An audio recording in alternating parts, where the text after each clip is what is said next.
Le Conseil pour l'Observatoire des règles d'éthique et de déontologie dans les médias a vu le jour le 23 mai 2009 en remplacement du Comité pour le respect de l'éthique et de la déontologie CRED.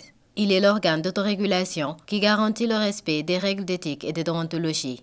Tous les journalistes, tous les techniciens des médias et toutes les entreprises de presse, au sens du Code de la presse, entrent dans le champ de compétences du CORED, lequel a pour mission de veiller au respect par les journalistes et les techniciens des médias et les entreprises de presse de l'éthique et de la déontologie. Ainsi, avec la place que les réseaux sociaux occupent actuellement dans la diffusion de l'information, il a encore un rôle plus grand à jouer afin de mieux encadrer les journalistes et techniciens des médias. Avec un peu les associations comme la Convention, le CORED a été convié en tant qu'organe d'autorégulation des médias parce que nous jouons un grand rôle dans le cadre de la surveillance des contenus. Et vous savez, le thème qui a été retenu, c'est l'intégrité de l'information. Quand on parle de l'intégrité de l'information, on fait allusion à toute cette floraison des fausses informations qui sont charriées surtout par les plateformes numériques. Et de ce côté-là, souvent les médias professionnels se laissent entraîner dans cette vague. Et le CORED est très regardant là-dessus pour attirer l'attention des uns et des autres, que nous devons faire en sorte de ne pas suivre cette mauvaise tendance. Nous sommes d'abord des professionnels des médias. Toute information que nous diffusons doit être vérifiée, vérifiable, exacte et objective.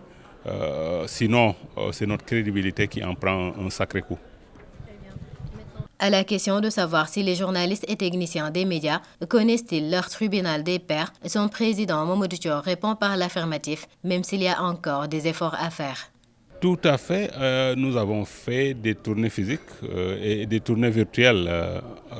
Et là, nous allons recommencer aussi ces tournées-là parce que la question que vous posez est pertinente.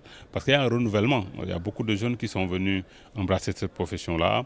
Il serait bien que nous, responsables du CORED, que nous allions vers les rédactions pour leur expliquer ce que c'est. Parce que souvent, certains parmi les professionnels de médias ont la paresse de s'intéresser à réellement ce qu'est le CORED, quels sont ses objectifs. Et il est bon de leur expliquer ça, de quoi ça retourne, leur expliquer la charte des journalistes du Sénégal, parce que ça doit être notre Coran, comme on dit, notre Bible, c'est selon. Et si nous arrivons à faire en sorte que les professionnels des médias fassent du CORED vraiment leur bébé, je pense que nous y arriverons, parce que ça veut dire que de plus en plus les gens, et c'est le cas, hein, les gens font attention aux injonctions, parfois à la pédagogie, parce que nous privilégions la pédagogie. Souvent dans beaucoup d'affaires, la sanction vraiment, c'est vraiment la dernière option, mais nous mettons en avant les discussions et les gens sont très réceptifs. Je pense que ça, le CORED le salue toujours. Les professionnels des médias de manière générale, quand nous les appelons pour leur dire vous avez fait ceci et cela, il faut rectifier, vraiment les gens obtempèrent. Ainsi, en cas de problème concernant un journaliste ou technicien des médias, ce dernier est directement interpellé par la justice, alors que dans les normes, c'est au CORED que revient cette mission. Le plaidoyer, on l'a fait depuis 2014, quand le président Macky Sall installé ou présidé l'installation du premier tribunal des pairs du CORED dans sa forme actuelle. Et il avait pris l'engagement, mais il ne l'a pas concrétisé, que désormais, lui et son gouvernement, quand ils ont des choses à reprocher aux professionnels des médias, ils vont venir devant le CORED. Et récemment, quand Ismaïla Madior Fall est venu présider l'installation du tribunal actuel, il a réitéré cela et il a reconnu l'importance de privilégier le mécanisme CORED. Parce que c'est mieux, même pour l'image de ce pays-là, parce qu'à chaque fois qu'on arrête un professionnel des médias, mais ça ternit l'image du Sénégal.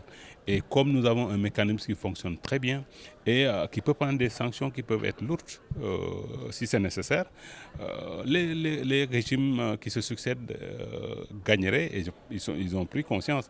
Vous avez entendu le nouveau ministre de tutelle Alioune Sall, il l'a dit, le CORED sera renforcé et le CORED ne sera que ce que les acteurs en feront. Donc il faut aller vers ce mécanisme-là, qu'on puisse plus attraire un journaliste ou un technicien des médias devant les cours des tribunaux de droit commun. Le CORED est là, il peut très bien faire le travail. La carte nationale de presse, qui devait participer à l'assainissement du secteur des médias, peine à s'imposer. Pour le président du CORED, les raisons se situent à différents niveaux. En termes d'assainissement, parce que c'était ça qui était visé. Maintenant, la carte ne sera que ce que les autorités en feront. On l'a dit au ministre de tutelle pour qu'il en parle à son collègue de l'Intérieur et des Forces armées et que même les autres ministres concernés, quand le gouvernement ou le régime actuel organise, ou qui que ce soit, même les autres privés, que les gens exigent la carte nationale de presse pour accéder aux manifestations. Parce que souvent les gens veulent avoir une meute de micros devant eux et ils ne sont pas regardants à qui est là, est-ce qu'il est réellement un journaliste ou pas. Ça, je pense que les choses doivent changer. Et ça, ce n'est pas de notre programme, parce que nous ne faisons que délivrer la carte. Maintenant, la carte, elle doit être exigible. Et je pense que là, pour les premières cartes qui ont été distribuées, nous sommes en phase de renouvellement. Ça veut dire que tous ceux qui sont intéressés, qui voulaient avoir la carte, sont censés l'avoir. Donc il n'y a plus d'excuses. Les gens qui n'ont pas la carte, c'est parce qu'ils ne sont pas intéressés à ce jour-là. Et il faut les traiter comme tels. Je pense que si on arrive à les croiser, on les considère comme des usurpateurs parce qu'on a assez communiqué pour leur dire venez chercher la carte. Celui qui ne l'a pas, mais il est en faute et on doit le traiter comme tel.